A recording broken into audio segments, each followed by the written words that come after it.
Guys हम हमारे daily life में ऐसे ही सेंटेंसेस का बहुत यूज़ करते हैं जहाँ पर हम कहते हैं कि मुझे गुजराती के अलावा हिंदी और इंग्लिश भी आती है।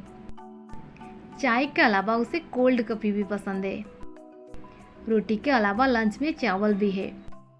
गाइज इस प्रकार के सेंटेंसेस को हम इंग्लिश में कैसे कहेंगे, इसके लिए कौन से स्ट्रक्चर की यूज़ करेंगे, आज के इस वीडियो में हम सीखने वाले हैं। आपने नोटिस किए होंगे इन सभी सेंटेंसेस में एक चीज़ कॉमन है, वो है किसी के अलावा। किसी के अलावा इसके लिए हम इंग्लिश में यूज़ कर देनी है बिसाइड्स। चलिए इसका कंप्लीट स्ट्रक्चर देख लेते हैं। पहले आपको यूज़ करना पड़ेगा बिसाइड्स, इसके बाद फर्स्ट नाउन के बाद एक छोटा सा कमा लगा देनी है। इसके बाद आपको यूज़ कर देनी है middle part of the sentence.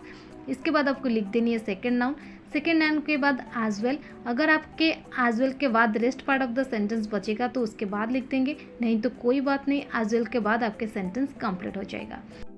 चलिए कुछ एग्जांपल्स लेते हैं ताकि आपको ये स्ट्रक्चर और भी अच्छे से क्लियर हो जाए। मुझे गुजराती के अलावा हिंदी और इंग्लिश भी आती है।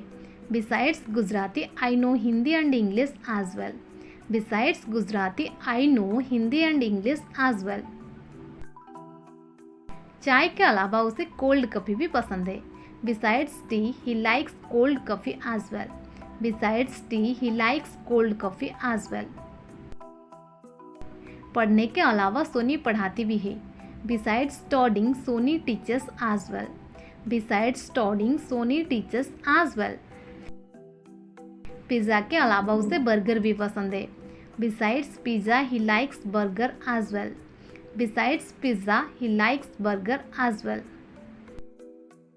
चावल के अलावा लंच में रोटी भी है। Besides rice, there is flat bread as well in lunch. Besides rice, there is flat bread as well in lunch. Flat bread के बदले में आप चपाती भी यूज़ कर सकते हैं।